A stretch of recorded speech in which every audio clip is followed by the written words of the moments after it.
Someone. Anyway, I just wanted to say in the 40 years that I've lived here, I've heavily used the Sparks Library with my own children, plus as a teacher. Some of you may not realize that some elementary schools, their libraries are not funded. They do everything by raising money for books. So teachers are always using the libraries. And the public library like this one is always working with the schools.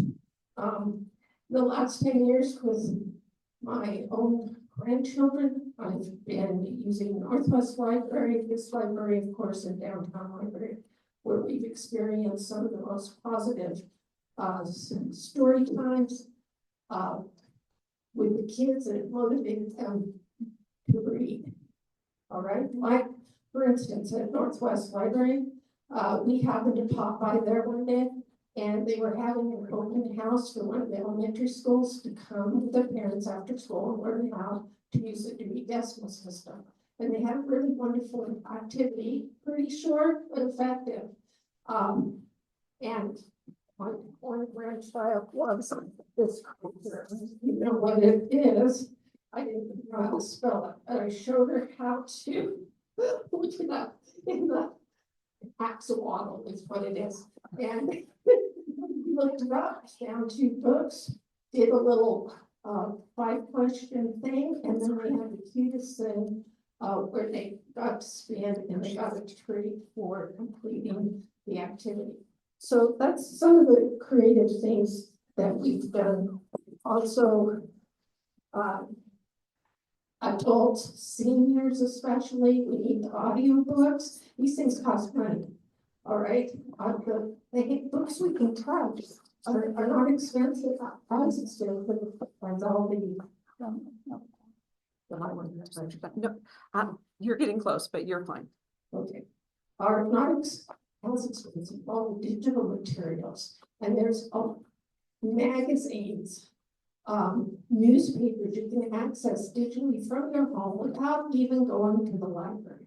So please take the time to visit your library and get to know what's there, because it's not the same library from 40 years ago. All right, thanks. Thank you. Thank you. Next up is Carol Hill.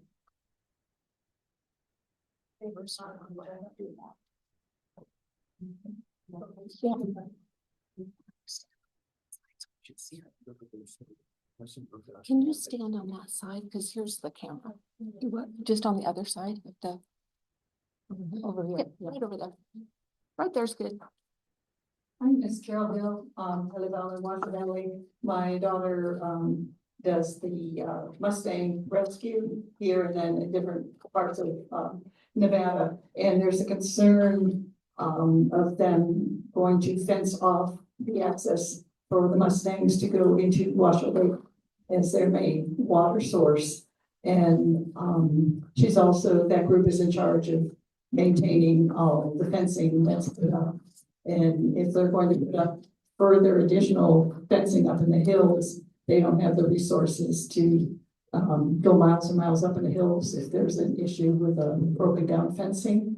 Another reason for protecting Mustangs access to the lake is it does draw a lot of tourism, because people from around the state and people from outside of Nevada come to see the wild Mustangs. So it's beneficial to county resources to have them there, but it's crucial there's enough with the horses where they get better into the fencing is to continue up along Veterans Boulevard in Highway 50, where the horses are getting struck by vehicles as they're trying to cross the highways. So we would just like to encourage, if they're going to do further fencing, that they still allow the Mustangs access to their water source and use those fencing resources to protect them better at the highway. Thank you. Next up is Julie Ullman.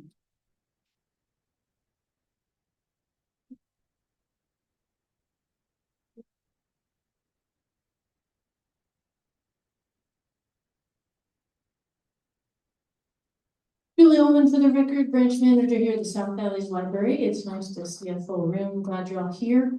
I wanted to say happy National Library Week to everybody. That starts next week. And the week after that is National Volunteer Week. Speaking of volunteers, we have about 20 volunteers here who help us shelve, help us do programs, including our knitting group, our bridge group, our mahjong group, our book club group, and additional ones. Some of the events I wanted to highlight are specifically perhaps of interest to our seniors, including the knitting group, which meets 3 times a month, bridge, which is here weekly on Fridays. Mahjong is a brand new group, has started up on the second Mondays at 10. It's already very popular. Book group and Time Out Tuesday. Every single Tuesday at 4 o'clock, we have something going on for, for our adults in our community. On the 22nd, we have the Nevada beekeepers coming, so you can always learn something or try something new every Tuesday at 4. And I hope that some of you were able to attend the Retro Radio Dolls this past Sunday. That's a partnership with the Pioneer Center, and that's a trio of women who came and they sang in the genre of like Andrews Sisters. So it was quite fun. Lots and lots of library events for all kinds of folks, from seniors to kids. And you can find those on the Washoe County Library website at washoecountylibrary.us. And then I have just 2 other things. We are doing a technology survey right now, and it is on the back table or through the library's website if you want to complete that. That helps us plan out the next 5 years of where we need to be with technology to help our community. And I wanted to also make sure that if you don't know, now that the weather is nicer, every library has 2 state library parks given to us by the state. And you get to check that out for a week, get you free entry into every single Nevada state park in Nevada. That includes Sand Park. Like $10 entry fees, completely waived. And so your library has a lot to offer you, and includes one more thing, your digital access to New York Times, Wall Street Journal, and Gazette Journal was added recently. So when you use your library card, you can do that from home or anywhere else in the world. Thank you. Thank you. Well, as usual, I One person am online. trying to, I'm sorry, One person online. okay. I'm told that there is one person online who wants to speak under public comment.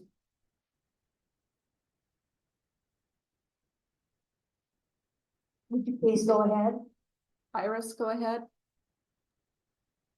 Hi, thank you. I'm Iris Jaley Papard. I'm a resident of unincorporated Washoe County, and I have really a lot of concerns about the fence that the Department of Agriculture is putting up. It sounds like soon that will affect the wild horses. I think it's really inhumane, and I know a lot of people have different thoughts about them, but from what I've heard, it's really gonna not be good. And I don't understand why it needs to happen. And I'm confused on who I'm supposed to talk to support that to not happen. And I really think that they're beautiful animals and that they, as said by somebody else, they can bring economics to this area. And so that's what I wanted to share. And thank you. Thank you. Moving right along. Because I made the erroneous assumption that all of you knew all of us, I neglected to do the determination of a quorum. So if we could do that now, it would very much be appreciated. Okay. Marge Franson. Here. Brad Stanley. Here. Adolfo Correa. Present. Penny Brock. Present. Drew Rebar. Present. Natalie Christopher. She's absent. And Colleen Winus. Madam Warren. Thank you. The next agenda item is election of CAB chair and vice chair. So we're open for nominations from the board. Madam Chair, I would like, thank you. Madam Chair, I would like to nominate Ms. Brock for chair and you for vice chair. Let's do this one at a time, shall We shall, just as we always, as you always recommend that I do. we? Okay. All right. Penny Brock has been nominated for chair of the CAB. Do you accept the nomination, Penny? Yes, I do. All right, then we have to vote now. So there you go. Are we voting? You're voting. Aye. Aye. We have enough, so you can take the seat if you would like to do so. I don't have any, warm fuzzy feelings about staying. So if you'd like to have the mic and the agenda, that's fine with me. Thank you, Marge. Thank you for the nomination, and this is just for 2 months until June. So we won't have another meeting till June, so anyway, we'll get through this meeting. So next is number 6. Oh, we need the vice chair. Be the vice chair. Oh, I am so sorry. That's okay. Okay, everybody unmuted and stuff, right? So are there nominations for the vice chair? I would, then, for the record, I would like to nominate Mark. Marge Benson has been nominated for vice chair. Is there a second? Second. It's been seconded. All in favor, please. say aye. Wait a minute. Or- She accepts it. I have a question. We have to turn off one of my. Turn off one mic. I'll turn it on. I appreciate the nomination, however, I decline. So, Penny, it's still turned on. She declined the nomination. Okay. So in that case, I would like to nominate Brad Stanley for vice chairman. Thank you very much. I appreciate the nomination. I'm going to respectfully decline. And if you don't mind, this is a two-parter. I'm going to nominate Mr. Adolfo Correa. Thank you. We'll get through this. So will you accept that nomination for vice chair? I'll accept the nomination. Thank you very much. All in favor, please say aye. I, Aye. Thank you. We now have a vice chairman. Thank you. Moving on to agenda item number 6, report on requests for service from the previous meeting. Sally, do you want to report on that, please? I do. 1 second, I will give that to you, Madam Chair.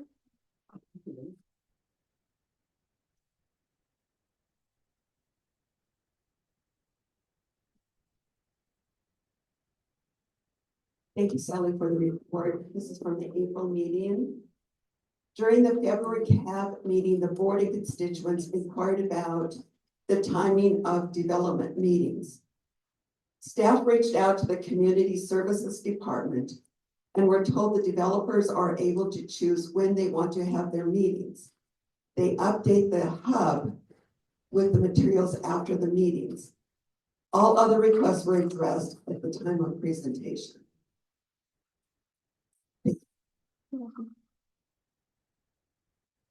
We need to go back to agenda item number 4, approval of the minutes for the last meeting of February 6th, 2025. Is there a motion to accept? Madam the Chair, I minutes? move that we accept the minutes. I second. Thank you. All in favor, please say aye. Aye. Opposed? Hearing none, the minutes are accepted. Next, we will go to agenda item number 7, public safety update. We are to have an update from the Truckee Meadows Protection District or the Washoe County Sheriff's Office. Are either, it looks like, do we have both here tonight? Thank you for coming here tonight.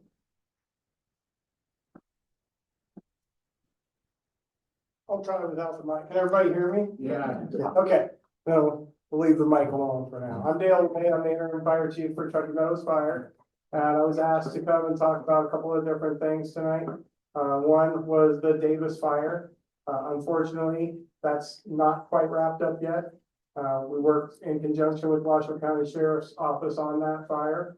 We're hoping to do a release, probably next week, maybe, or within the next 2 weeks on that.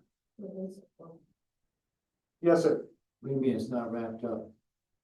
The investigation's not complete. All of the evidence and things that we've done has not been completed. We haven't gotten all the reports complete. So you don't know who caused it, basically, is that the bottom line? We'll release that shortly. Thank you for bailing us all out on that. The next one is the Callahan fire. That fire was already kind of released to the media. I don't know if people had heard or not. The cause of that fire was undetermined after a pretty extensive investigation. We just can't come to the actual cause of that. And the last thing that I think people wanted to know was about Senate Bill 319. So don't have a lot of information. Obviously, it's in committee at this point.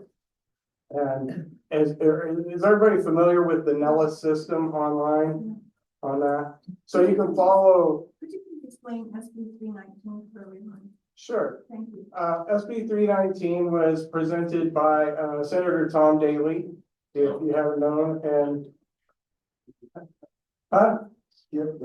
Skip Daley, my fault.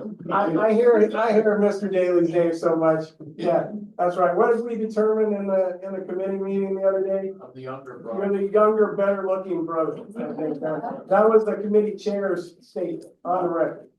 So Skip Daley, sorry. Senator Skip Daley proposed this legislation that would do a number of things, right? And you can go see all the details on there, right? It creates a district and it goes through all of this. And at the very tail end of that is a study, right? And I can tell you that having done all the research on the things that have been done over the years here, the one thing we will continue to advocate for, even if Senate Bill 319 falls flat on its face, is to study the issue of regionalization of fire. Because one of the things that's lacking in all the previous studies is how do you pay for this thing? And everybody kind of knows that now. So right now, this is just proposed legislation. And there's a ton of it out there. I can't remember. I think it was upwards of 1,000 bills are in process right now. And so Senate Bill 319 is in committee. It's been heard. There was no action taken on it.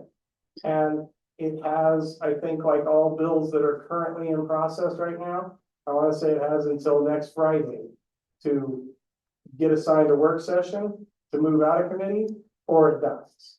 So like next Friday, I can't remember exactly what they call that day, but it's basically like the final day. If a bill is going to move forward, it has to start coming out of committee by next Friday. And so I'm sure that a lot of people want to know the answer to what would this cost? And unfortunately, without studying that issue, what I can tell you is I don't know. I don't have a clue what that would cost. The same testimony I gave actually at the legislature as well as in our Board of Fire Commission meeting last Tuesday. So unfortunately, it's just really too early to tell. Just because it's a bill doesn't mean it's going to get out of committee and go anywhere. And right now, if you go on Nellis and look, it's the last time I looked was all opposition and one person, supporting it. There were 2 people in person that supported it and a litany of people who got up opposing. I'm happy to answer any other questions that I can for you. Yes. Excuse me, if any of you have a question, could you please state your name before your question? Thank you. Drew Rebar. You may not know the answer to this question. It's really an NV Energy question, but NV Energy was earlier for late 2024.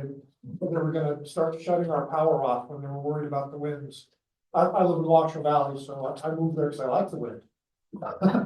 And they shut them off once, but it hasn't happened subsequently, and we've had a lot more wind than they did the first time.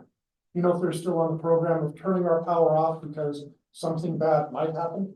Mr. Rebar, I don't have the answer to that question, but I can tell you what I surmise from that is that's really during times of higher fire danger, right? But that's become company policy in a lot of the West, wherever you have the wildland urban interface. And obviously, we've received a lot of feedback after these two fires from a lot of folks, and NV Energy did as well. They're taking that precautionary stance, right, that so far, if we do this ahead of time, then our power lines don't cause a fire, then they don't pay for it. Because that's what they've done, and we work in partnership with NV Energy to do a lot of wildland fire mitigation. That kind of got curtailed, and we've been delayed a little bit because of NV Energy being in the south. And the south is like, we don't want to pay for the north's problem. We don't have a problem. Right, but what NV Energy's response is to PG&E next door, which has paid, you know, I don't even know how many, probably billions of dollars for wildland fires for not taking preventative methods around their lines, and then also not taking action when we know there's going to be a high wind event. It's going to knock down a high power cable, which is going to start a fire, you know. So that's a lot of their response, but they have a lot of good information available on their website for sure. And they have a whole team actually that would speak to pretty much anybody that wants. In fact, I went to a meeting down in Washoe Valley probably 4 months ago or so where we talked about that very issue, and they had a whole team. Thank you. Mhm. For the record, Bill Naylor. Heard on the TV, I guess maybe it was last night, that you're not doing the green waste disposal this year in the spring. And I'm just wondering why that is. We're trying to reduce the danger of fire, and this seems like a major way of doing it for the citizens to be able to help. They said it was for budgetary reasons. I can't believe this costs that much money compared to the things you guys do. It is. It's a larger cost, I think, than most people, right? We have to dispose of it.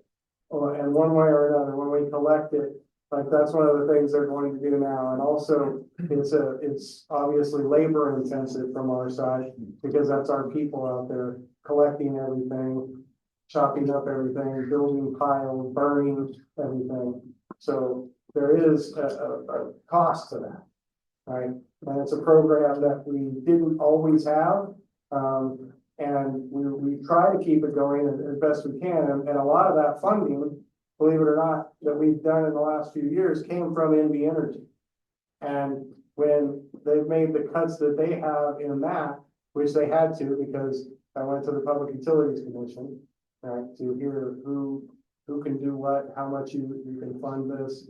We now, our partnership with them is bidding specific jobs, right? Usually around their power line. What we got from them was the ability to have a lot of money come in, and that was what the PUC kind of jumped back in and regulated. He said, well, because we were out doing other projects in the community like that with that money from NV. And they kind of were like, yeah, you can't do that. I mean, we're paying, you know, we're collecting this money and paying you to do a lot of the work around our infrastructure. And we were doing, like I said, quite a bit of community projects across the front that didn't involve that specific allocation.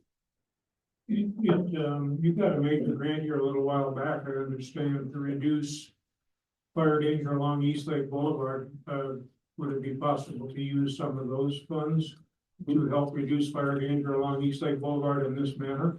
Well, a grant for an area, right, has to be used in that area. It can't be used outside. You can't say, well, yes, we got a big grant for East Lake, whatever it was. I don't know if it's as big as maybe you think it was, but if we get it for that area, it has to be done within. Grants are very, very specific. Okay, when they're written and when they're given, they're very, very specific as to what you can do with it. And it is watched, it's monitored. So we can't say, well, we got the grant in East Lake, but we're gonna come up Mount Rose here over to Callahan Road, and we're gonna do a bunch of work down there because we know that we think that that's more necessary than doing the work in East Lake.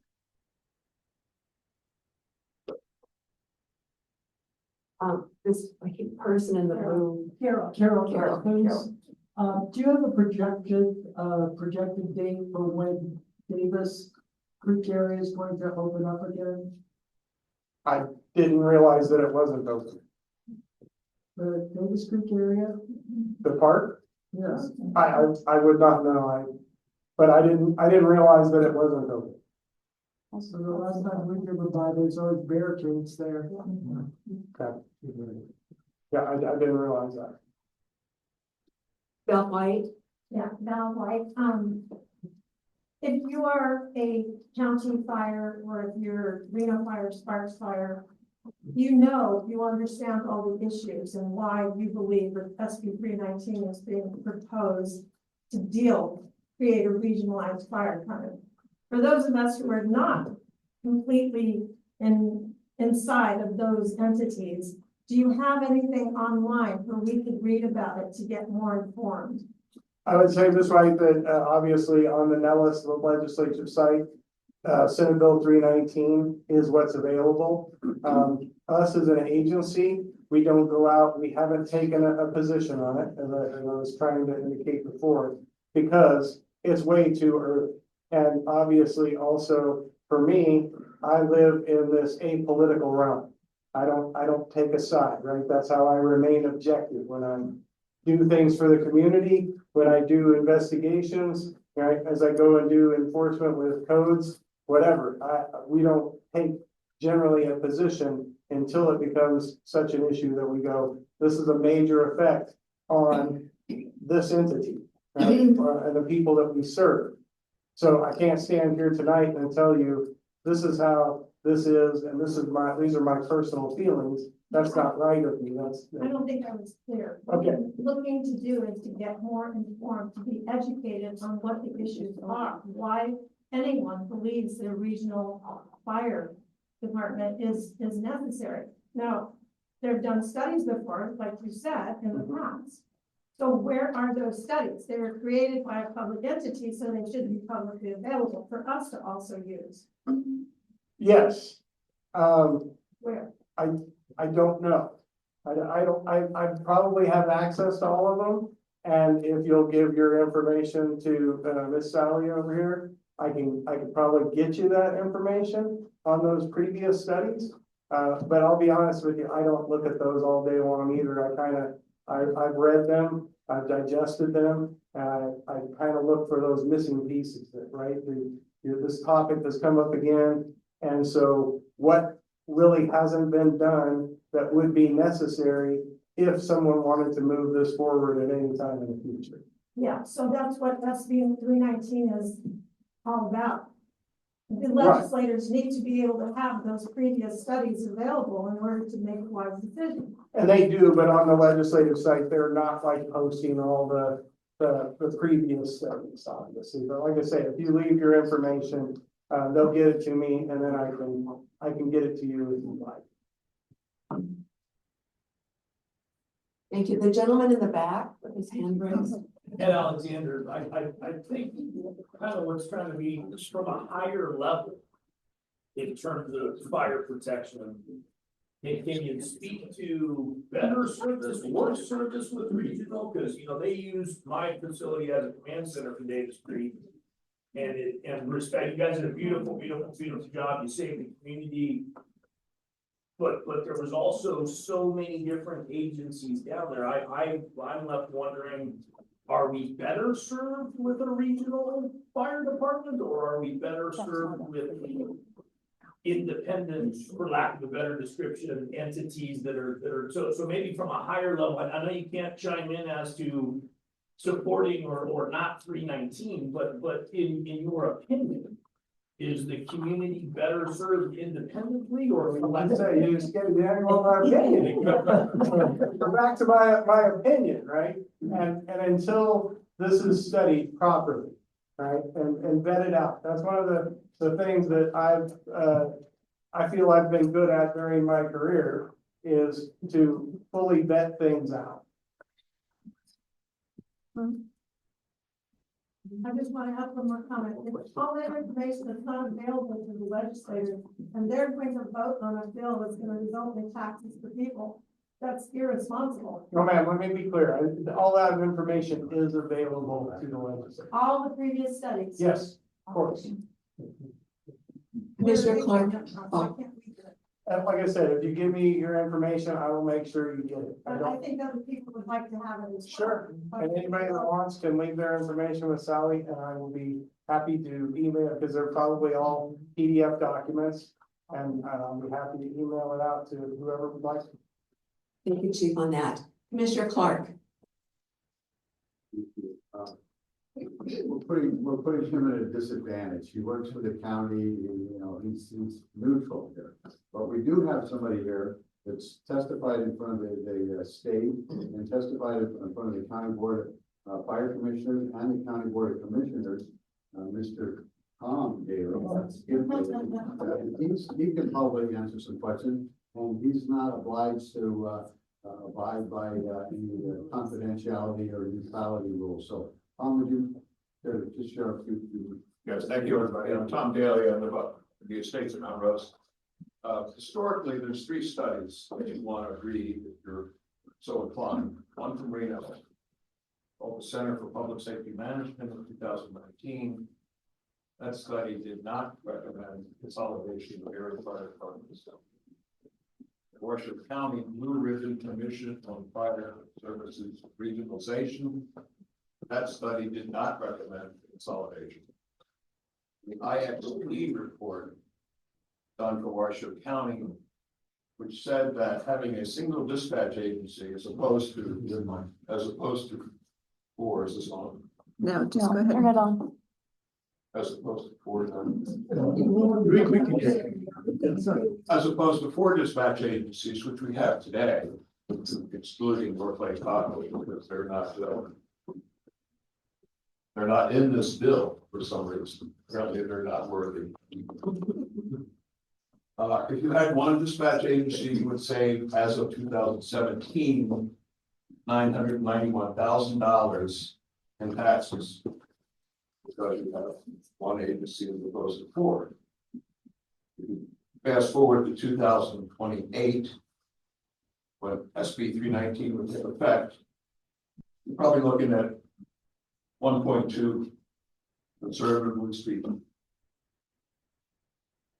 So those 3 studies, if you want to get into the weeds, is something you can find online. If you don't, I'll give you my card and I'll forward it to you. What the bill SB 319 doesn't say is how much it's going to cost to run the new district, and therefore how much revenue you have to raise to fund the budget. We know what and importantly, the bill says in fiscal year 28, the existing debt of Truckee Meadows, Reno, and Sparks Fire would be assumed by the new district and therefore by the district's taxpayers. We know what that budget, we know what that debt is today. It's about 108 million collectively. What we don't know is how much more debt those 3 entities will undertake in FY26 and FY27. That's a little bit of a revolving door. We know, for example, that Reno has said, we're going to spend $50 million to build a new headquarters fire station on the site of the old police headquarters. They already started bulldozing, spending 3.7 million of the 50. That's how we get to this $180 million debt. The operating budget for the 3 departments today is 153 million. So by FY28, given growth of budgets and inflation, you're looking at about 165 million, give or take. So fire districts are funded historically 2/3 by the property tax, 30% by consolidated tax, and 4% by grants and fees. So 189 million, 2/3 is about 122 million. I wasn't good at math, so only that you agree. If if it's 122 million has to come from the property tax, what's the tax rate to produce that number? Well, if you use the formula today, about 2 cents property tax raises about $1 million in revenue, give or take. So do the math. To raise 122 million, the tax rate is going to be about 240, maybe 220, maybe 245. What we don't know is what the assessed value will be in FY28. With a little bit of a movie theater kind of thing, but it's going to be triple. You pay now 54 cents per 100 Truckee Meadows Fire to run the best fire department in the state. You want to triple your tax to get basically the same coverage. No.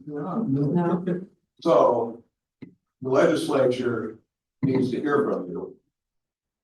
It's been overwhelmingly negative for this bill. But you know the legislature. So if it gets out of the Senate, you have to start all over again in the Assembly, so you have plenty of time to testify, put your public comments in, raise a little hell, get some harder numbers. These are, I just read budgets. I'm not a forensic accountant. I was good at arithmetic in high school. So my numbers may be off, but not off that much. So we have our own problems in Truckee Meadows. We're trying to build a couple of fire stations, and it's hard to get the money. We're working on it. I know he's working on it, not me, but we're getting it. The service is great. The people are great. We have the best and youngest fleet in the state. We have new stations, we have stations under construction, we have stations in the pipeline to build. We don't need to take on Sparks Arena's debt to bail them out when we've got our own problems. So stay tuned, more to come. You need to talk to me later. Glad to talk to you. Thank you. Excuse me, Mr. Daly, Colleen Wattis has a question. I missed the IXP study. Did it say that it should take place or it's not? Say that again. The third study you were mentioning. The IXP study was solely on dispatch. Oh. And it said if you have one dispatch agency as opposed to 4, there's obviously economies of scale. Obviously, today, REMSA dispatches all the requests for emergency medical services, and they dispatch Truckee Meadows Fire. They're, well regarded in the dispatch community. They could be that one entity. Thank you. Yes, sir. My name is Ken Fordino. I live up on Thomas Creek. We have a 3/4 acre lot, and about a third of that really pretty bitter brush and sage. And we've had the house now for 3 years. And built a little place up road, back up there to go up there. And after the 2 fires came within a block and a half, it started reminding us of when we had the ranch by Yosemite. And we had responsibility for 165 acres. And my attitude changed in terms of, you know what? We need to get rid of that. We have 40-yard dumpster full of bitter brush and sage removed. Where I'm going with this is when we look at our neighbors and talk to them about they have similar situations, the awareness level just isn't really there. Not in terms of government taking care of it, but in terms of private owners understanding that 40 yards of ladder fuel, that's something that they can take responsibility for. Where I'm going with this is a lot of time morning TV, I see companion auto dealership having something about DOT. You observe the guy from DOT comes on and say, pay attention to the cones and transportation safety. Is there any way you could do some kind of a sponsor for awareness for homeowners who have similar situations, to not wait for government to lessen the possibility of catastrophic fire by taking things off of their own property. Some kind of, like there would be a public service announcement or something like that, just to say, you know what? If you like it, great, but you need to cut it all down. You hit me right where I live. How much was a 40-yard dumpster? What did that cost, if you don't mind? My wife handles the numbers and Mine too. well, actually, the truth is, I told her, I said, okay, and put the deck, I'm gonna cut it a little bit at a time. And then I saw three men, I'm 74, who, with a triple bypass, it took them a day and a half, 3 men, full time. The cost, I'm not So sure. labor intensive. 3,000 for the dumpster and the work and everything else. And, Yeah, no. and the cost, right? The cost, was it cost? From 1 3/4 acre property. So, 20, well, about a quarter of the 3/4 acre, so about a quarter of an acre. okay, so for a quarter of an acre. So that's where I talked about the expense, right? That this program, has generated over time. And so much so that we right now have a 2-year backlog of stuff that we cut, and now our people are going to burn it in place where it is. So that we can finally get rid of it after 2 years of it sitting and drying out and everything else. But what I say is you touch me right where I live, because one of the things is, this part of Nevada, I originally am from Southern Nevada, but native Nevadan, and I couldn't wait to get out of Southern Nevada. And there's a much different flavor of attitude in Northern Nevada. And part of that is, this is my land, I bought my land, I can do whatever I want on it. Right? So not everybody takes a proactive approach. They think that there's a lot of that. Like, I had a discussion after the Caldor fires.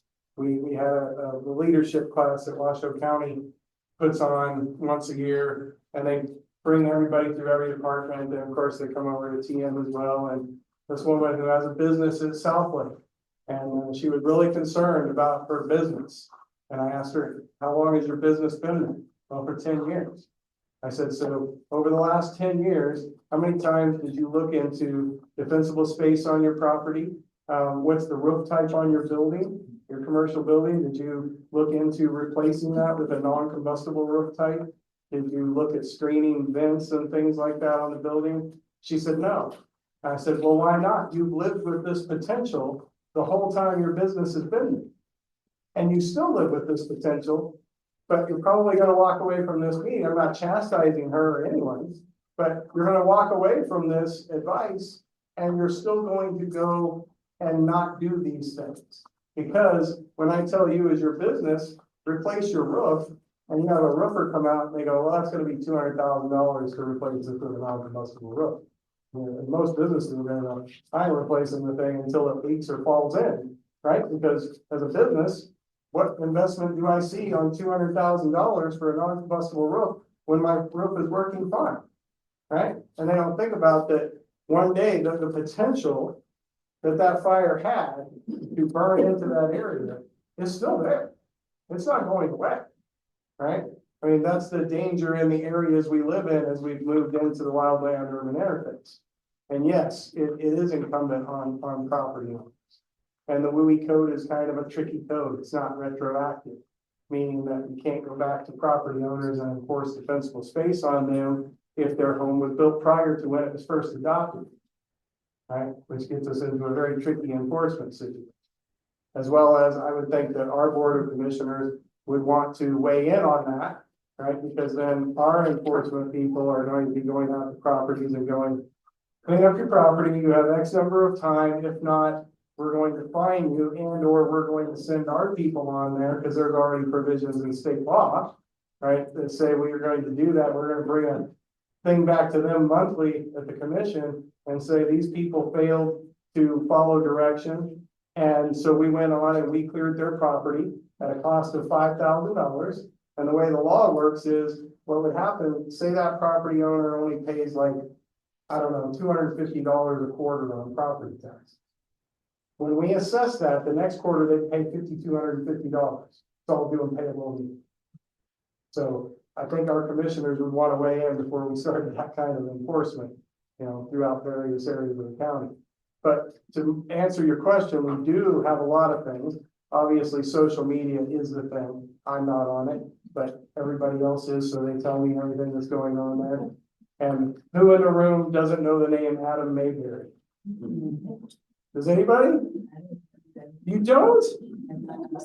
Well, you two are like the only people at about a 6-county radius that doesn't know the name Adam Mayberry. Adam Mayberry is our communication man. He's also on the Washoe County School Board. But Adam's been a popular figure up here in communications for years and years. And so he runs all of that social media as well as getting, he has regular contact with all of our media outlets. And I can't even tell you a number of how many times per year he's actually on the news at a station going, either green waste is starting, open burning starting, don't do this, don't do that, do this with your property. So we do a lot of communication. What you're talking about would be probably some more direct communication going out to each individual homeowner, which is very difficult in this day. We've done more because of our wildland division. We do have a WUI coordinator in there now, who that's part of what he does is going around and assessing things and trying to work with some individual property owners in higher risk areas. So I'm sorry if I. How about an informational sheet that we can pass out to our neighbors? I'm not saying we couldn't develop something like that. We probably already have something like that I could potentially get to you. Excuse me, Chief, if I could add Sally Johnston for the record, Chief. We did have a presentation on defensible space last year, and it's I can have it reposted into the CAB, so we'll have the documents reposted. Thank you. So you're reading again, I'm a Firewise coordinator for my neighborhood. I'm Firewise coordinator for my neighborhood HOA, and it's through Firewise USA, meeting neighbors, educating themselves about defensible space and what to do. And it's an organization which he was referring, I believe, to Brett Taylor, Truckee Meadows Fire Protection. I work with him with my neighborhood defensible space. So remember the name Brett Taylor. You can talk to him through Truckee Meadows Fire. And we have a presentation we're working on together. Help your neighbors become informed. The thing is defensible space, and what is it around us? Well, they have a pamphlet, Living with Fire, through UNR cooperative extension. Has extensive on their website. Are you using a computer? So what I'm getting at is defensible space around a house. You have 40 yards of that material, that ladder field. Defensible space, the range that brush is going to start the trees around it. Defensible space isn't going to do much of anything unless that it goes up. Well, you can. What would you do? Just kind of a what if, right? If you bought a house at Lake Tahoe, would you chop down all the trees on your property within 100-foot radius? No, but that's okay. There's a difference between chopping down those trees and removing sage and bitterwood. Anyhow, bottom line is the awareness. You're saying we should know any neighbor. We're very active, and I've never heard of his name. We've lived in Reno. We never had property with any sagebrush in it. But we're very active, and I've never heard of it. Sorry. Excuse me, Chief Wiley. Commissioner Clark needs to leave. Okay. He does need to speak, so if we can let Commissioner Clark speak. Thank you for that great information. Okay. Thank you, Chief Wade. Chief Wade was in the upper management of the fire department here and was moved up to the fire chief. So that's his position now. He does a great job.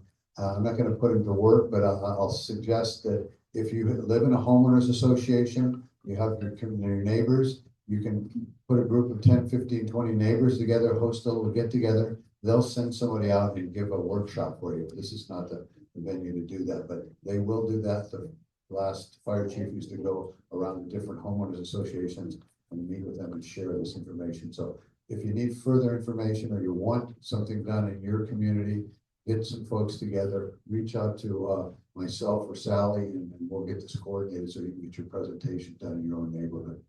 That being said, Senior Rescue Magazine and Senior Rescue, which I've donated county funds to, is going to, and the fire department union on their own time, their own dime, on their days off, are going to come around to seniors' homes at no charge and clean up brush and bushes and make defensible space around your houses. So the fire union is going to do that. So reach out to a Senior Rescue Magazine. I've donated $7,500 to purchasing and renting the dumpsters and hauling it to the dump. So no charge to seniors who can't do this for themselves. Senior Rescue Magazine is who you can reach out to.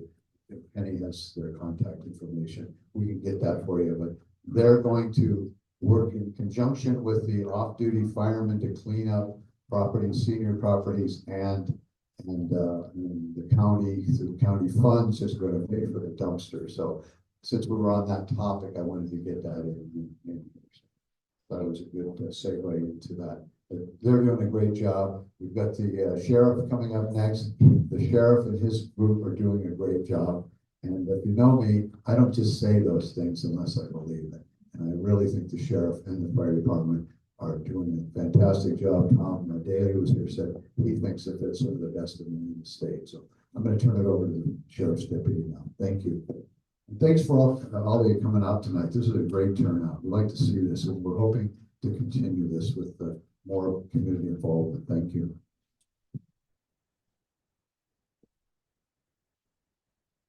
Good evening, everybody. Lieutenant Tinseth with the Sheriff's Office. I currently work patrol. I supervise the graveyard shift on the weekends. I'm going to start with just some general statistics from the county for the last month. So last month we had a total calls for service that includes anything that we're dispatched to or take self-initiated activity was 2,288 calls for service compared to last month at 2,021. We had an increase in traffic accidents at 148 for the month, and that is up from 127 from the last month. Also, some of our bigger crimes that show a downward trend for this month were aggravated assaults, which are some form of physical violence that two people engage in. That usually rises to the level of a felony crime. Those are down. Burglaries are down. Motor vehicle thefts are down, and simple assaults, which are just regular battery between two people, those are down as well. So those are good things. Crimes that are up for the month: DUI arrests, drug offenses, and destruction of property. For the last year, the sheriff had four goals. They were to reduce vehicle burglaries by 5%, stabilize all other types of burglaries, reduce aggravated assaults, and increase DUI arrests. So for those four goals, we met 3 of the 4. We were able to reduce vehicle burglaries by 14% across the county for last year. We were able to stabilize burglaries by reducing those by 14% for the year. And we were able to increase DUI arrests by 36% for the year. The one goal that we missed was the aggravated assaults. Those remained an increased percentage of 15%. Those are more difficult for us to prevent because the nature of those types of crimes are usually a crime of in the heat of the moment, or some domestic violence, things like that, where we can do outreach as much as we can and we can try to handle it on the prosecution side, but unfortunately we can't control those things from happening. So we did not meet that goal for this year. So now what I will talk about is down south, right? So we're specifically down south, what we've been in the last few months, we had a few crime series. So what we classify as a crime series would be several events that are similar that occur in a very specific area. And then we'll use a targeted enforcement on those areas. So The first one, I'll go back to February, up in Thomas Creek area, we had some vehicle burglaries, and these were not atypical from anything else we see in the county or in the city. It's targeting vehicles that were unlocked and vehicles that had items that were left, what we call in plain view or not hidden, that were easily accessible. So a lot of those types of criminal activity are crimes of opportunity. So they'll walk around, pull door handles on cars. And also if they see a purse, a backpack, sunglasses, anything else in that car that's worth a window smash and take, that's their opportunity crime right there. So a lot of those crimes that we saw up in the Thomas Creek area were exactly that. They're all unlocked vehicles. So we take a very proactive approach with the summer coming with the trailheads. That's mainly our biggest area of concern with the vehicle burglaries. Because people park, they go for a hike. Maybe they don't want to take their purse with them. They don't want to take their wallet, their backpack, and leave it sitting on the seat. And so it happens every year. We try to get ahead of it, putting out public announcements. We'll even go to the trailheads and put flyers on cars that we see that have that issue. And then we'll also have some camera trailers that we can deploy if you've seen those around. They're just like the construction companies that have the large boom with the lights and everything else that have cameras on them. So we'll try to really focus our attention when we see those crime trends come about. We also have the Galena Creek Market got window smashed and some tobacco, alcohol items stolen about 3 times over the winter. So we had that as well, working with the Galena Creek Market on their camera system, try to get so we could identify that person. That has since stopped. And then the latest one that we're dealing with now is a graffiti problem. Little Washoe Park has had, I want to call him a serial graffiti guy, but we've had about 10 cases from the same individual, and they're spray painting 777 slots. So some gambling fan, I guess, but all over the equipment, the bathrooms, everything else. He did tag one other area up in the Galena Creek Park area. So we did put out a public announcement about anybody that could identify this individual. Again, it's just destruction of property, graffiti. We have a reporting online system at washoesheriff.com. You can report those things. But if you see that specific tagging, the 777 slots, this is a guy that we're closing in on him, but we're still active in that crime series doing that DVP. Other things with the weather warming up, just for this area down here, the door-to-door solicitors. You guys had the joy of having the door-to-door solicitors come to your house at some point.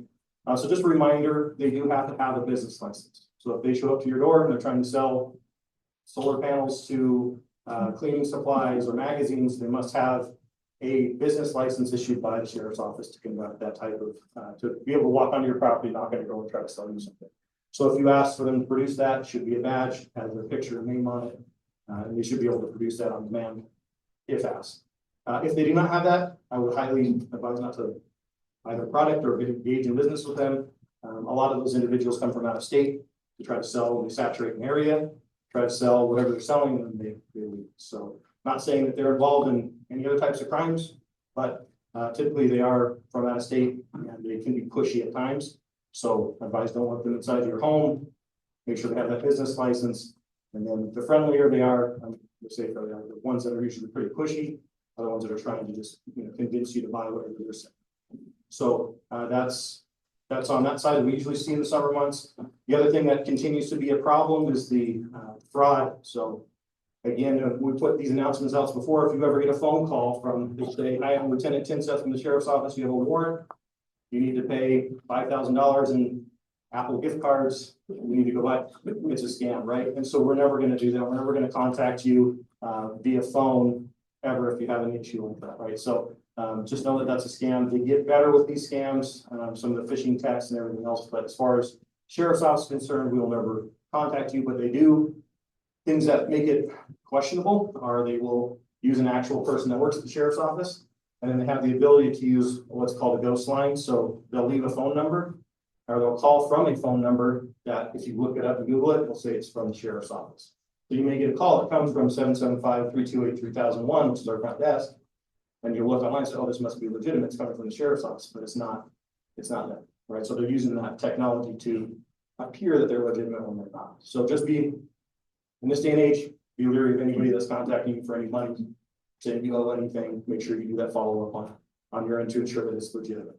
And we've had individuals scammed for their entire life savings, $50,000 to $100,000 cash being sent in the mail, meet at the market down the street, buy Bitcoin and machines, all that is just a scam. So please just be careful, spread that to your friends, family, neighbors, because that has not stopped. There's not a season for it. It continues to be an issue. So that's all that we have down south. So I'll take any questions. Yes, gentlemen in the. Thanks for protecting us. I don't see a lot of you guys on the road anymore. I don't see tickets being given out. I see people always screaming by me all. Am I wrong or right? You're not wrong. Our town, I mean, how long have you lived here, sir? 25 years. You've seen the change with the increase of people. I have been with the sheriff's office for 16 years.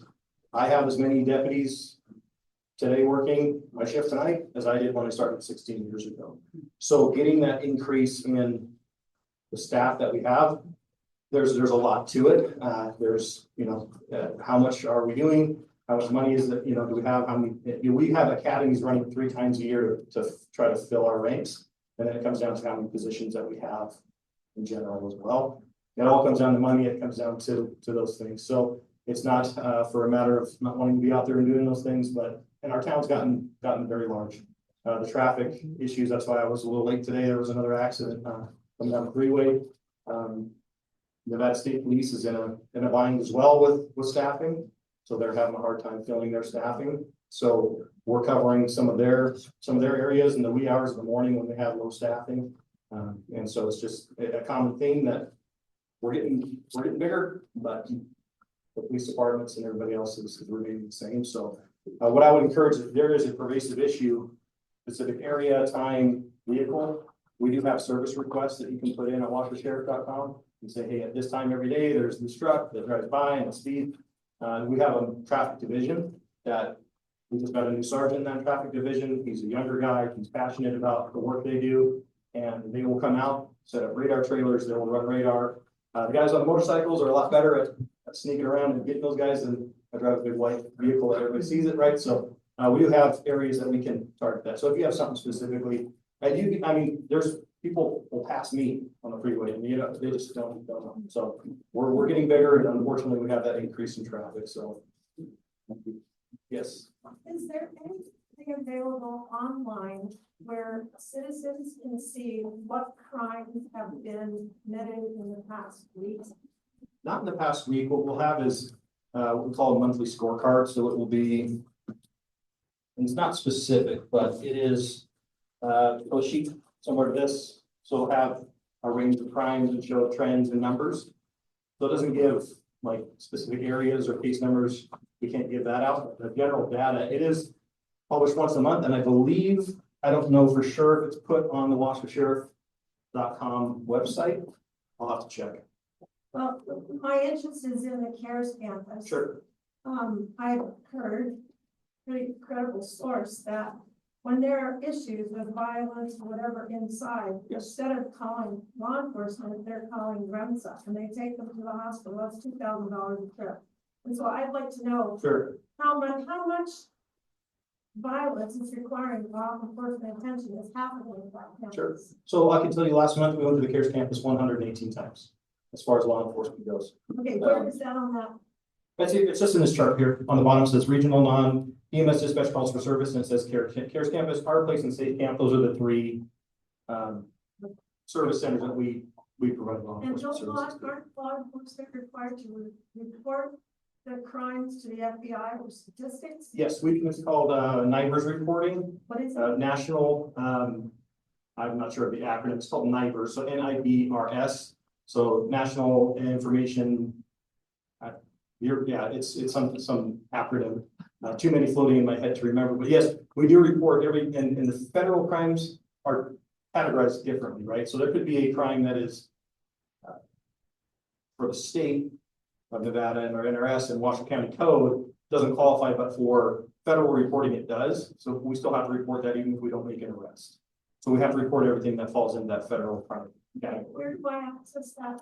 I don't know where you'd access it. I think at washoesheriff.com, where it's available, you contact our front desk, they should have it as well. It's put out once a month. It's about a month behind every time. So these are stats for February, not for March. We don't have we're at what, February, we're in April. So yeah, March will come out shortly, the next week or so. So I don't know exactly if that's published, but it is it is public information. So there's nothing sensitive on there that can't be released. So it is available. I just don't know if it's made available on the Washoe County website. Thanks. Yes, sir. Yes, thank you for the 180 incidents. Is there any way of determining the monetary, the expense of that for private roles or? CARES campus? Yeah. Not for per call for service. We don't break it down in that way. I have guys, my deputies will just get dispatched as they would any other call for service. So they're not any extra staffing dedicated to it. It's still regular staffing. So For a typical call for service? Yeah. What does that run? I mean, is that a? I don't have those numbers. We don't break it Not down 200 or like per call 500. for service, no. So Is it anywhere reported? as far as the monitor, I think that we track obviously the case numbers that we pull and then where we respond exactly to the care campus and what we're responding for. We will get, it'll rise and fall depending. They have a security company that runs obviously the security over there, and they're good about calling us for a lot of things, but a lot of the calls we go to are trespassing calls, which are the individual is not abiding by the rules of the facility, so they're asked to leave for, sometimes it's 12 hours.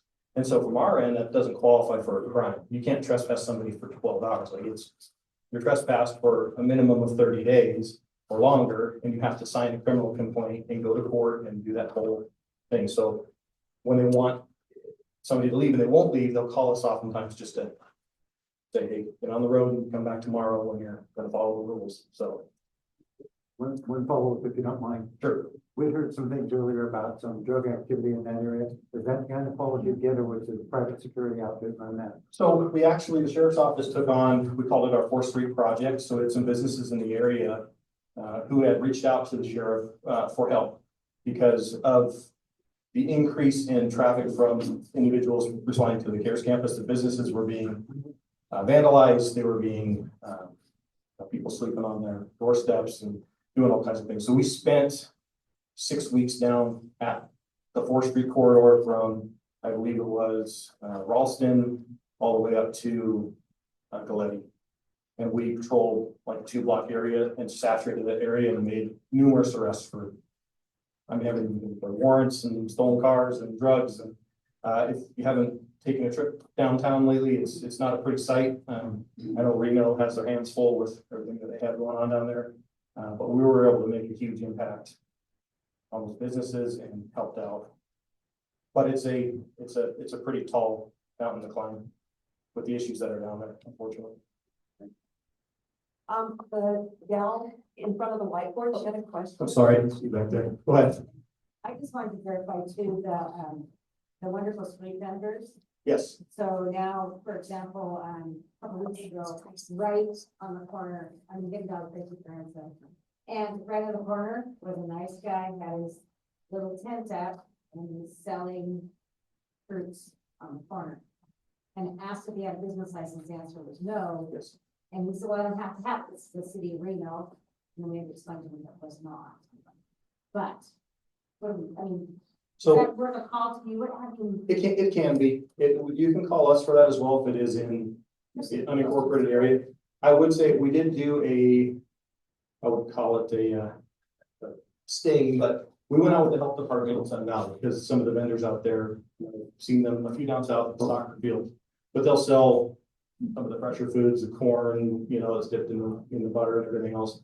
And they actually had several complaints from the health department on those as well. And we're able to identify citations and get them either legal or stop them from operating. So that's another avenue as well, is contacting the health department if you see a particular roadside vendor that's not doesn't appear to be legitimate. You can always feel free to call us and we can go and check their business licenses. Yes. I just wanted to comment, the CARES campus is getting a lot of publicity about what goes on and things that are reported. That also is standard practice in the gaming industry, where a lot of times law enforcement isn't called because when somebody dies or if there's a major issue in a motel or a hotel or a casino, the law enforcement isn't called, the coroner is called, different people are called because they don't want that to be, front of mind for folks. So my point is, it's not unique to the CARES campus. I mean, that has been happening since the dawn of time in our little town. It's a travesty because we don't have good, accurate data on a lot of things that we should have accurate data on because, the El Dorado doesn't want to bring, as an example, doesn't want to bring it to anyone's attention of what's actually happening with the confines of their establishment. Sure. And I'll speak just what, the CARES campus has evolved in the few years that it's been in operation. The sheriff's office took it over probably about 3 years ago from the city of Reno. And it has added to it, obviously, for the capacity, but as well, they've added in transitional housing. They've added in a hot clinic so that there can be, physician on site. The goal is to have 24/7 medical coverage that's not REMSA. So if there's a minor issue with psychosis or any other type of low-level medical need, they can be seen right there on campus. So it doesn't inundate REMSA or the hospitals. And then there's a separate, our place is a women's shelter that's over on 24th Street, right behind the old NAMS campus. So that's specific for women who are under crisis. And so they're adding several things, and hopefully the improvement is there as far as not needing us to respond for every little thing, and then the medical side of it, getting them help for what they need. That's not a major issue. So it is evolving and it is becoming a pretty big campus, but the goal is that it would function to the point where it really assists with that issue. Yes.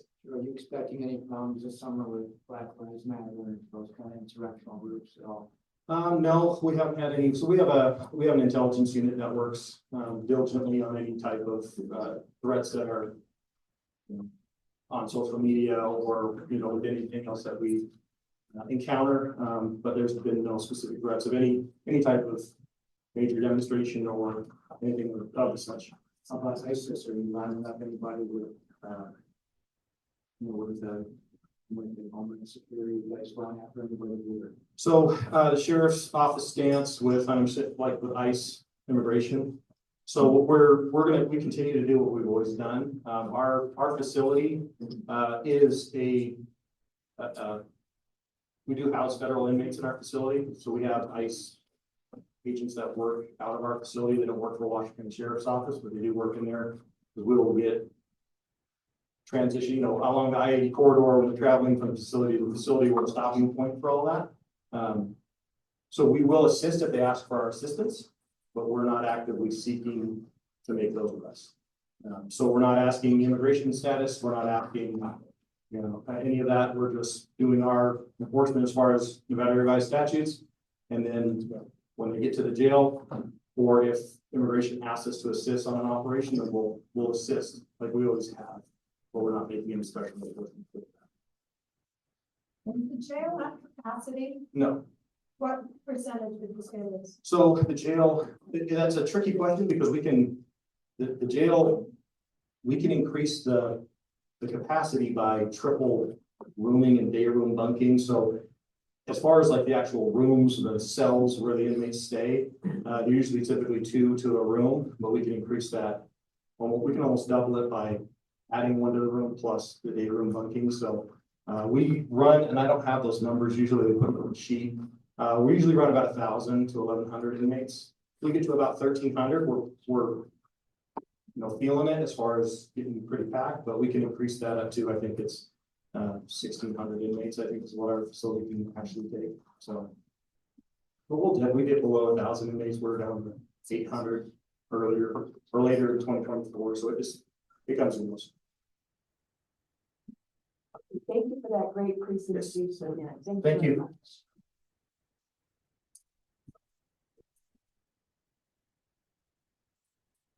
Now we'll move on to agenda item number 9, Truckee Meadows Community College. And if you do have any questions, please give your name. Thank you.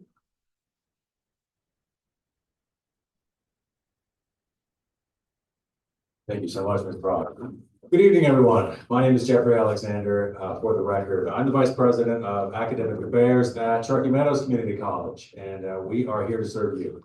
And so we'd like to give you a presentation today about a plan that we have underway for additional training in fire suppression and wildland firefighting. And these are part and parcel of our fire training programs broadly. So we were so excited to hear from some of our fire agency reps today and from the sheriff's office and so forth. This is really a hot topic, as you might imagine. The Fire Rescue Training Center is what we are proposing to construct over here at our Redfield campus, which is just down at West Parkway, as you know, shared between TMCC and UNR. And together, we offer a great many programs related to public safety, and the fire training program is a big part of what we do there. So we'd like to tell you today about the kind of work that we're planning in the coming years, beginning with this Fire Rescue Training Center and the Fire Rescue Training Tower in particular, that is going to help our students to learn how to rescue people from enclosed spaces, how to rescue them from dangerous situations and so forth. Can I have the next slide, please? Sure.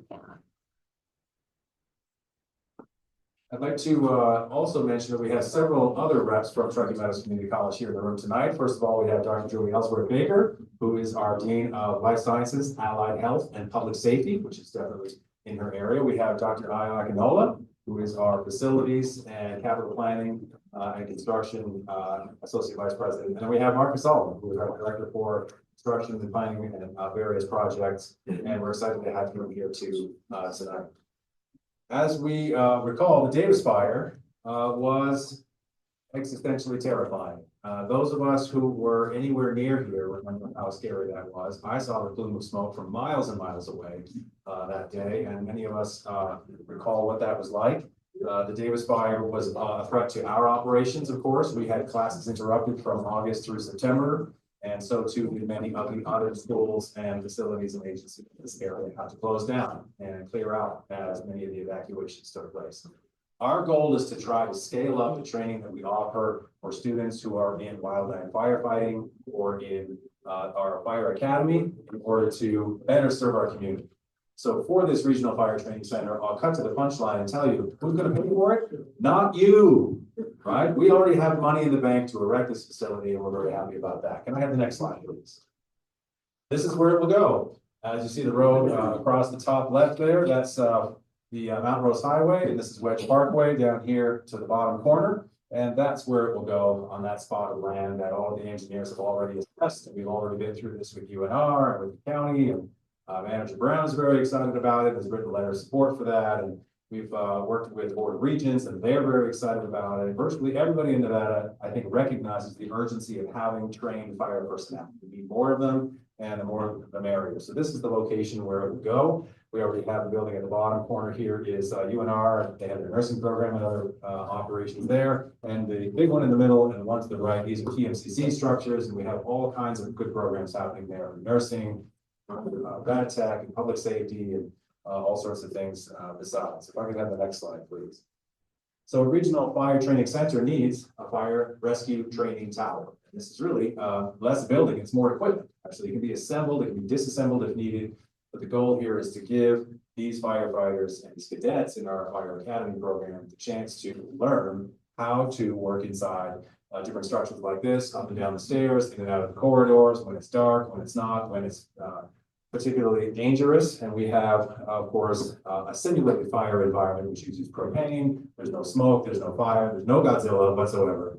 That's not happening. What we have is steam and so forth, and the kinds of things that will help to simulate the environment for the students so they can learn how safely to work in those enclosed spaces and to better work together in order to rescue those folks who may be trapped inside.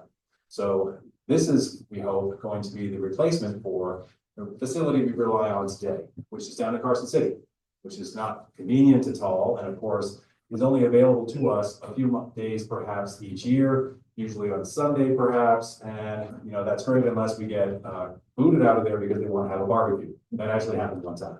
So instead of having a cookout, we would like to be able to have a training day anytime we need. So we think this is a vital expansion for our program and something that's going to be urgently needed. As you can see here, in addition to the tower, we also have a fire training center here with some bays for the equipment and the apparatus. The red blocks are represented, represented the big tower here. And this facility would be not only for classroom, but for training and those sorts of spaces, but also for the equipment in the bays. Students come in and out, they learn how to operate the hoses and the equipment. And we're talking, basic firefighter 1 and firefighter 2 is where we aim to go with this so that we can scale up that training. We offer an Associate of Applied Science in Fire Science. And this leads to a Bachelor's of Applied Science in Emergency Management, as well as a Certificate of Achievement in Fire Technology. So all of these programs can make really great use of this space. Additionally, this would be a place where regionally, we can have people come in and make use of the facility. We already train students from across the state. They may come from counties far and wide here in Nevada, and sometimes from California and other places. The goal is to have a place where throughout the region, as you know, forest fires are location agnostic. They don't mind. They'll burn almost anywhere.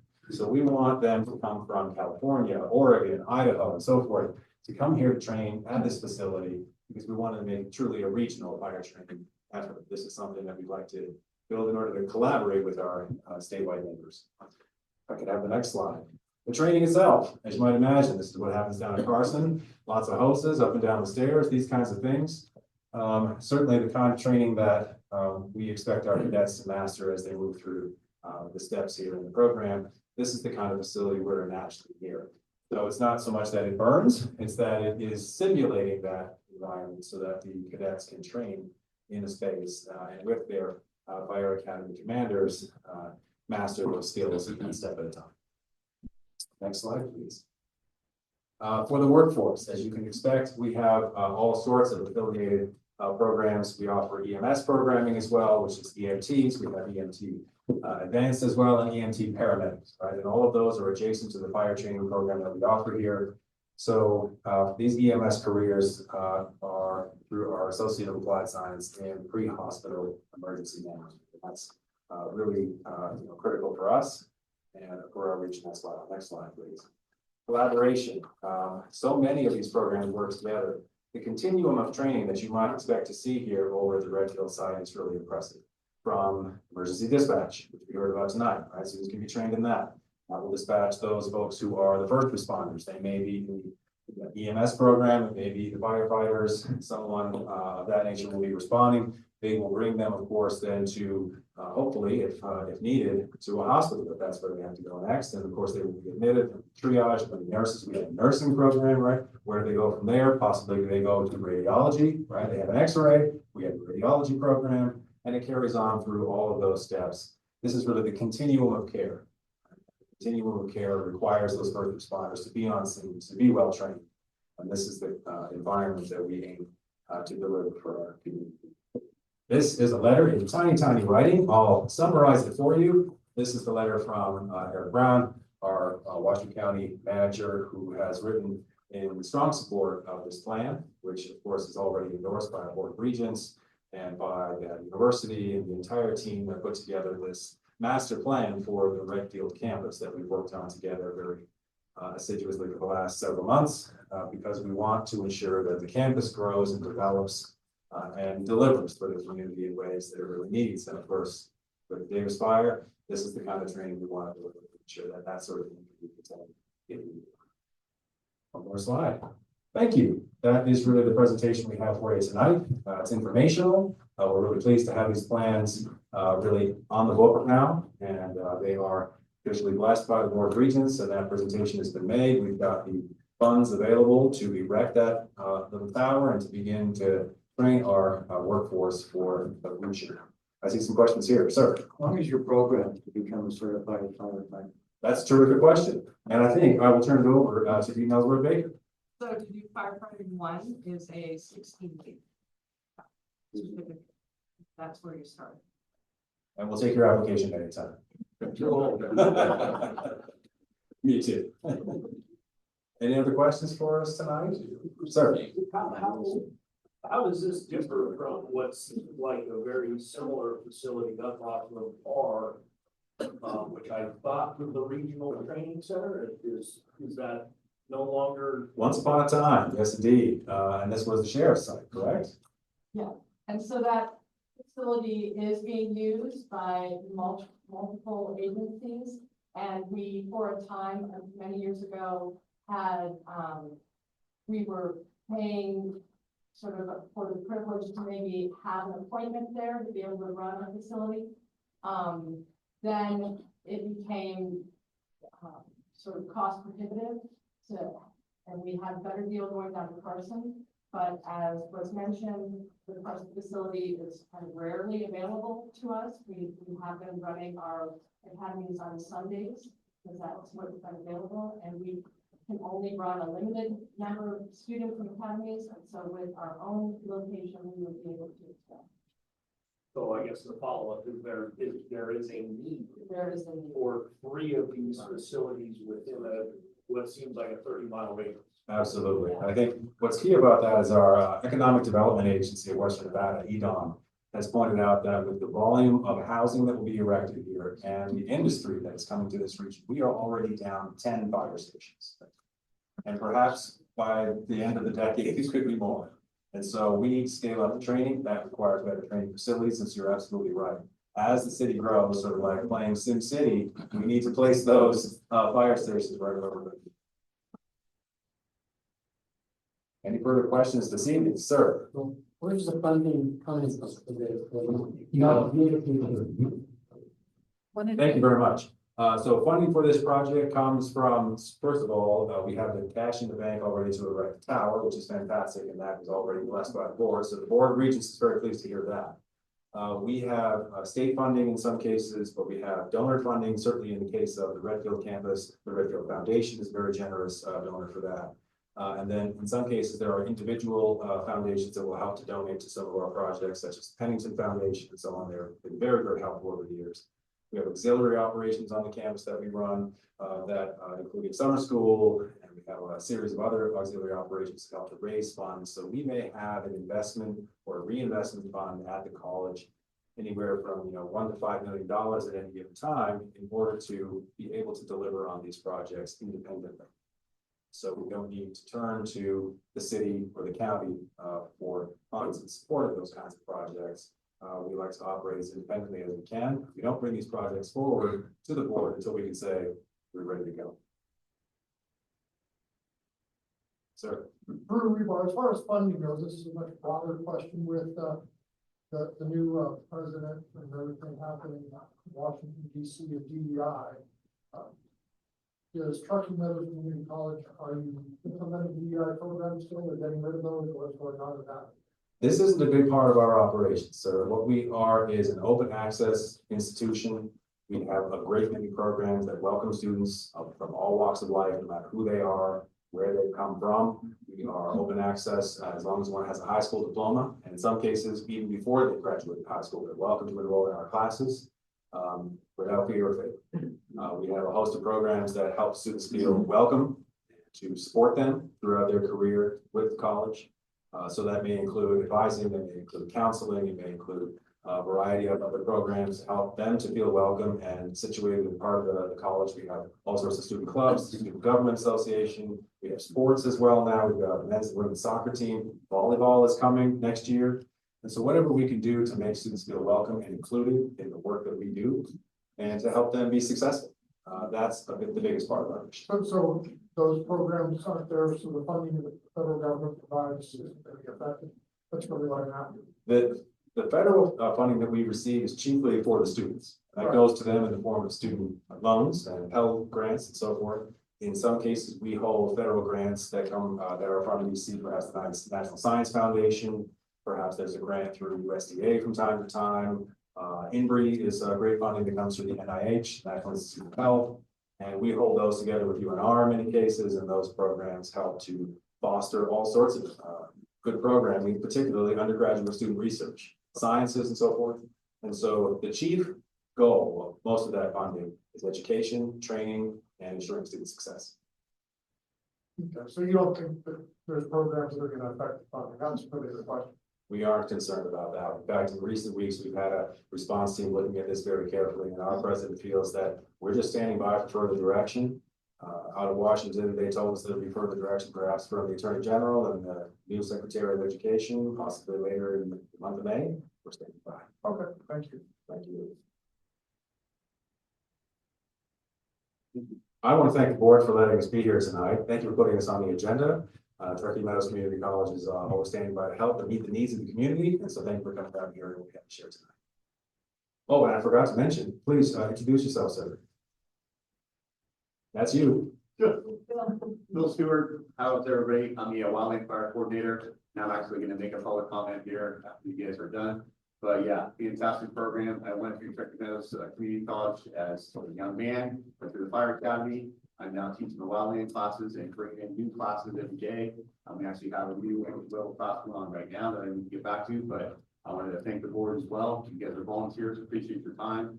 And I just thank everybody for being here. Thank you, Bill. Yes. Thank you very much. Moving on to agenda item number 10. Neighborhood Development Hub and other engagement opportunities. Well, the staff, I guess that means Sally, It's me. is to announce any upcoming neighborhood development meetings as provided online at the hub, and any board and commissioner vacancies with application details as provided on the opening page of that website hub. Oh, yes, Sally will provide. Specific questions and feedback will be brought forward to the appropriate staff for potential announcement at the next CAB meeting. Thank you, Sally. Do you have anything for us, please? I am, screen's being shared, okay. So, I like to go to the hub by going to connect with my commissioner page.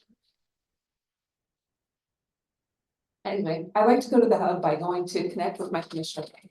And then that way you can also, you have your commissioner's phone number if you need to get a hold of them, also their email. So if you go down to the bottom of this page, there's a whole lot of things on here. And one of them is the neighborhood hub meeting. And we'll go to that one first and see what's showing up there.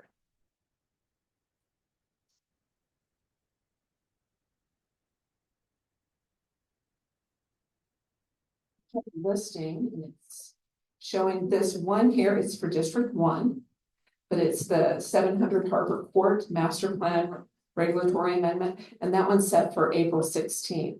So on this page, you can go to anything over on the side where my cursor's going up and down and see what's been going on with that. And then there's also, they did move the applications to another page by clicking on this link. You could get to there. Let me go ahead and go back a little bit because we'd like to go back to this other page. If you want to sign up for anything or want to make sure you get emails, you can go to sign up and receive district news and other topics of interest. Click on there and you can pick out what you would like to see. And then up here where it says other boards and committees, we look on here. There should be. Well, this wrong way.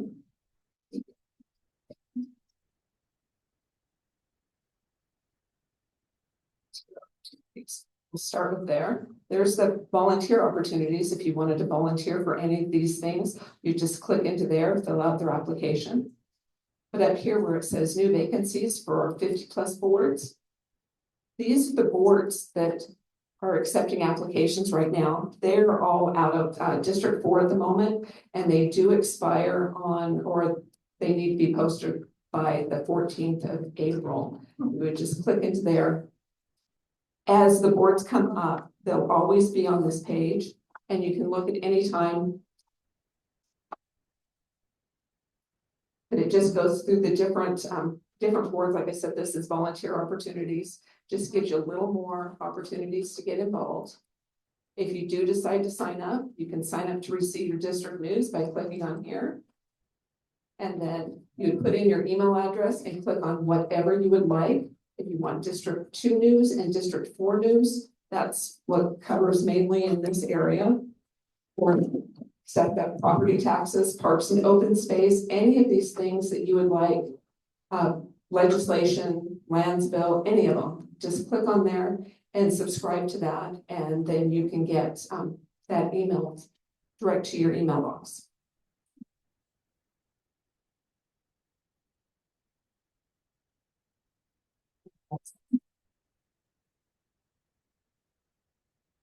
Thank you, Sally. Also, thank you for setting up the room and preparing our agenda and so on. Sally, thank you so much. We really appreciate you. So next we will move to the CAB board member, commissioner news, that item number 11. So this is open for the board to talk about whatever we would like to talk about, news or whatever. Does anybody have anything that you would like to mention? Yes. Thank you, Madam Chair. I'm not sure if this is the right slot for this, but there was some, but actually, I'm not sure if this is the right venue or the right section on the agenda for this, but there was a comment made about, in fact, one online about pro horse fencing and I guess con horse fencing. And there is quite an extensive project, as they mentioned. The plan is to have fencing from Hidden Valley, as I understand it, to Geiger. And there's about $1 million in hustled up city funds for that. And as I understand it, that includes the installation of the fence. We're part of it, so I'm kind of familiar with it, but not maintenance of the fence. So we'll see how that works. You know, city project stuff. And then it's phase 2 to take it from Geiger down across Washoe, which was the area in question. And I wonder if we might have an agenda item added for next meeting or the meeting thereafter, whichever works, to have an update, not necessarily from the city, but from the folks on the NDA side and the Wild Horse Connection side and the American Wild Horse side, all of which are aligned on how that project's going and the successes of it in terms of keeping horses alive and kids alive driving to high schools and, you know, that sort of thing. And then of course the downside as well. So I would like to request that be on, if possible, next meeting's agenda, and if not possible, the one thereafter. Thanks. Yes, because it's a Washoe County issue. It's in our district, and we've got a lot of horse people, and this is really, really important to them. So Sally, could you please make a note of that, and perhaps Brad can help you figure out the speakers? No problem. We do have next agenda almost done, but we'll go through that at a later date. I'll go through that with you. Right, we'll get with you about that. Okay, thank you. Anybody else have any comments? Yes, Brad. One more, and again, I'm guessing this is for agenda next. I do have a side issue. I don't know how the agenda, I don't remember us having input to the agenda for the next one, so I was kind of curious how it got full already. No, because you had already asked for senior services to come out to this agenda, and they weren't able to come out. I see. All right. So it did get put to the next so agenda. One more request for an agenda item, and this is a little outside the wire. We've been hearing about help and updates to development projects, and in the past, we, as you know, have had developers in speaking with us in these meetings. And there was some, whether it's rightly or wrongly, there was pushback on that from a county level for whatever reason. And I would like to suggest an agenda item for any District 2 development projects to invite, not coerce or not require the developer to come in and speak about the project, but to invite them in a friendly environment and hear concerns or positives on their project. So it's an invitation, not a requirement. And we'll invite, the theory would be, you would invite the developer who had an active project or a beginning project, and they could accept or not. Could I have that, please? I would like to ask, when is our next meeting? Yes, June 5th, I believe, I'm sorry, June 5th. okay. At the June 5th meeting, are you going to have another election of officers? No, it So wouldn't be until August. August, okay, great, thank you, that helps me a lot.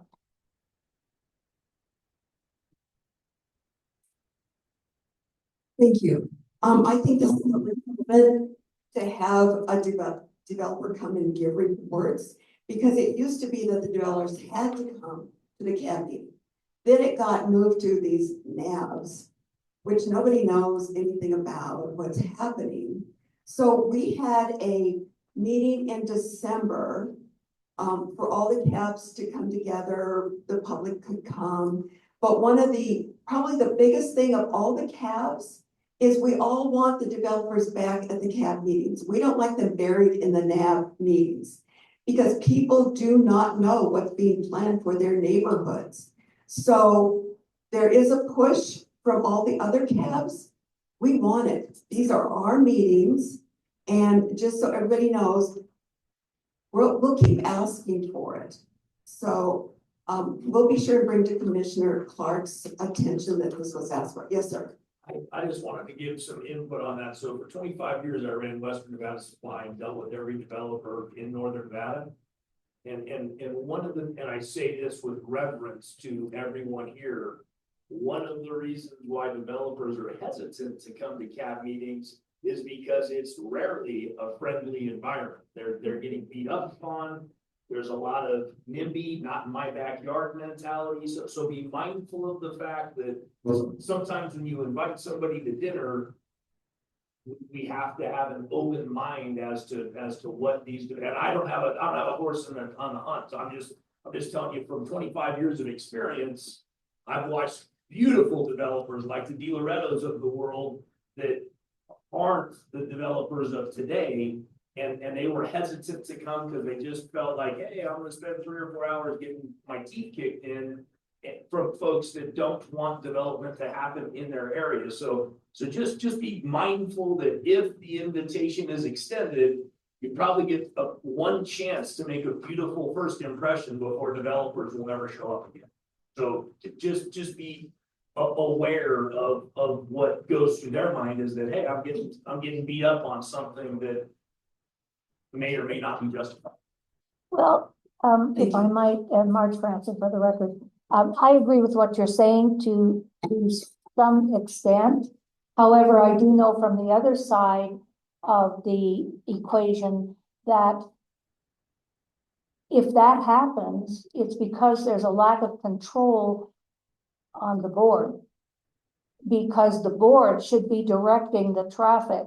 And the reason that having developers come to the neighborhood meetings is important is because a lot of times developers aren't aware of the concerns of the neighborhood. And so they can listen and take action based on that if it's appropriate, or they can just reject it out of hand. But that gives the neighborhood an opportunity to express their concern or ask their questions before it gets to the planning commission, which I sat on for 8 years, or before it gets to the county commissioners, and then they are forced to sit there for hours on end, listening to the same kind of narrative as we could help negate. That's my opinion. I don't know if anyone else on the board agrees with me or anybody in the audience. But that's my opinion, and it's the impression I get from developers that I have spoken to in a past life.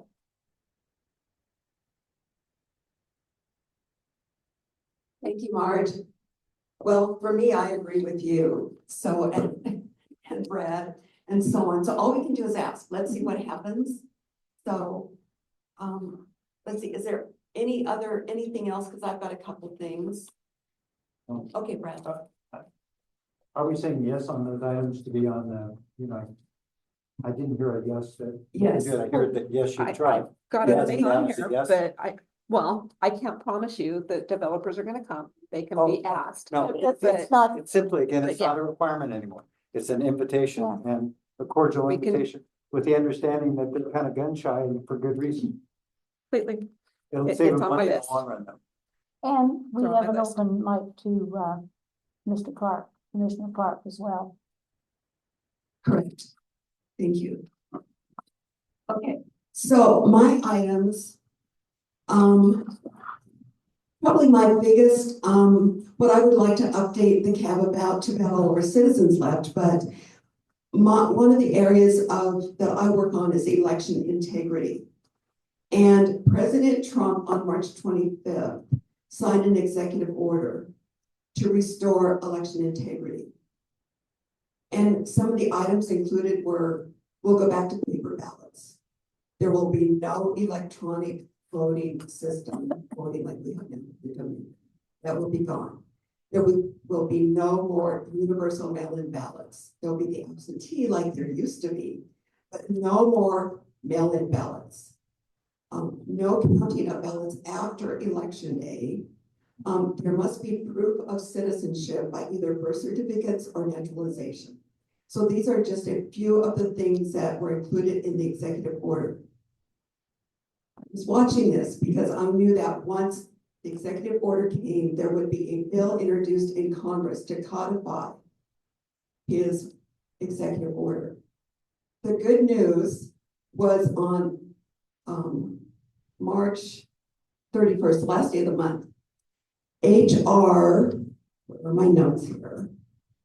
HR 2499 was introduced into the House of Representatives.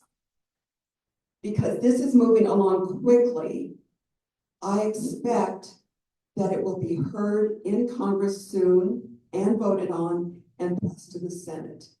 So stay tuned about that.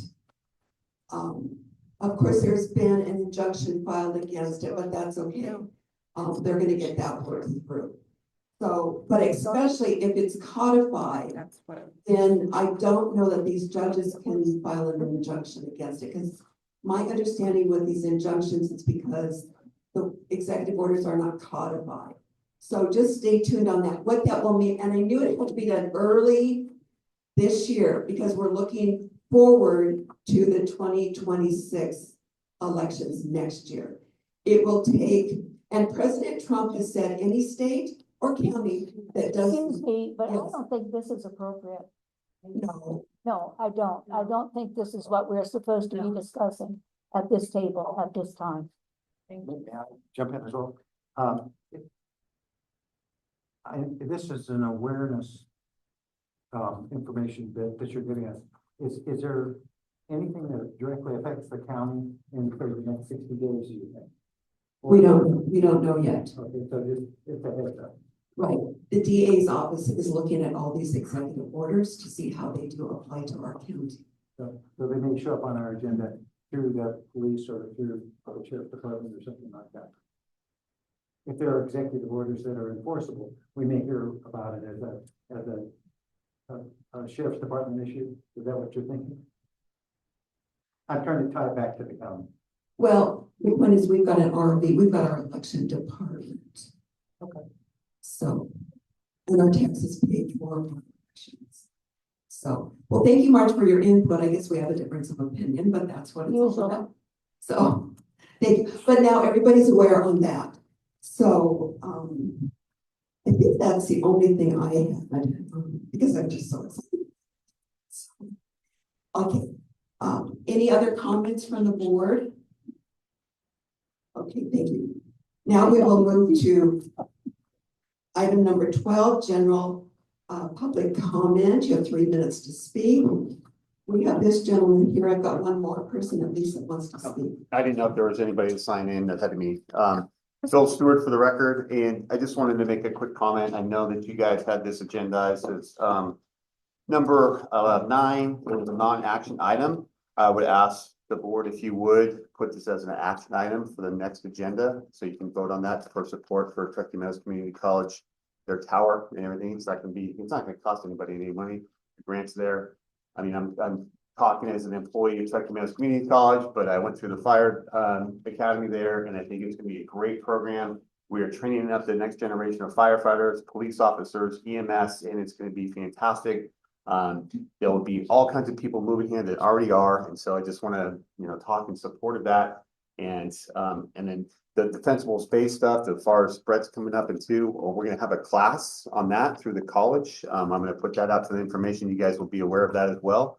It'll be at TMCC, and it'll talk about all the things that are going on right now.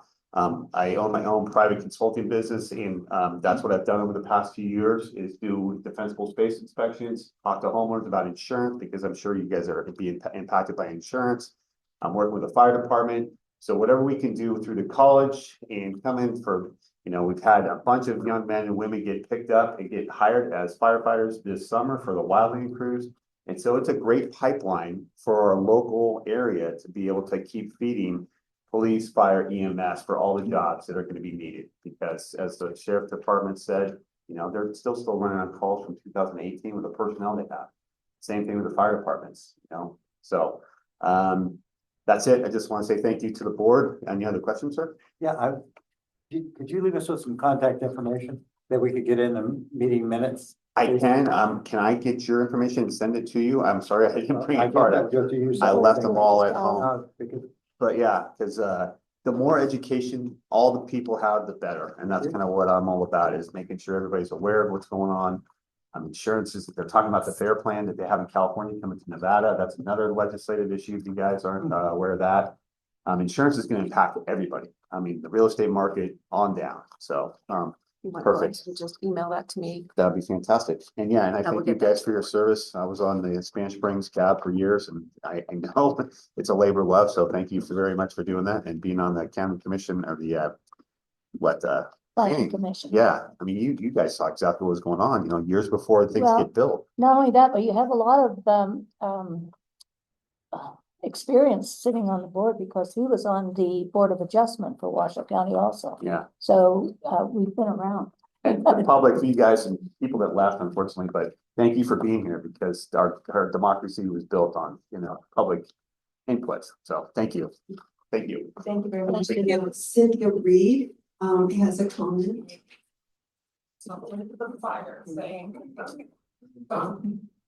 Cynthia Reed, and I am, like you might have heard before, a Firewise USA coordinator for our Homeowners Association in Clean Countries States. We are joining Brett Taylor. He gives excellent presentations. He's Truckee Mountains Fire. I put a flyer about we're meeting April 28th for about an hour and a half talk about what homeowners can do to protect themselves, reduce brush around their homes, because it's really up to homeowners to do something. And there's a wealth of information out there. So if you'd like to join us, please pass the information around so we can have a crowd of people there. Because he does an excellent job, and he will evaluate your properties for free. So you can just email him and get an evaluation done, and there's tons of information with that. Excuse me, could you repeat the date? Okay, it's April 28th, 6 p.m. at Rayleigh's Gathering Room A. Because the library is always booked. Okay. Just one more announcement. Don't forget, the Washoe County Commission meeting is the second, third, and fourth Tuesday of the month. They are having a meeting the first or next Tuesday, which is the second Tuesday. So it's at 10 a.m. at the 9th Street Washoe County facility.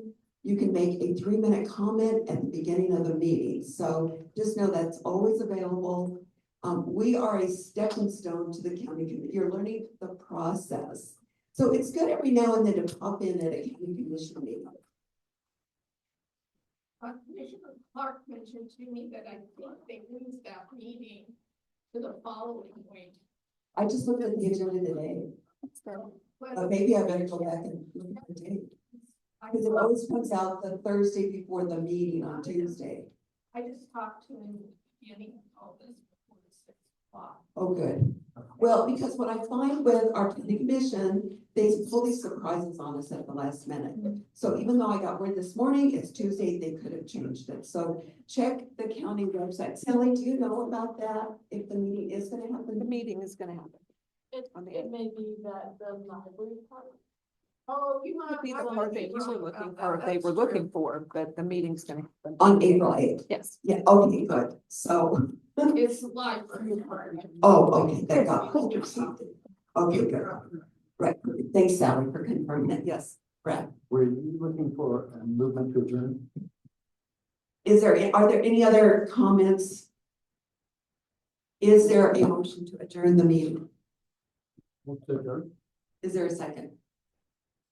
Second. Thank you. All in favor? Aye. Meeting is adjourned. Thank you, everybody, for coming. I'm playing on.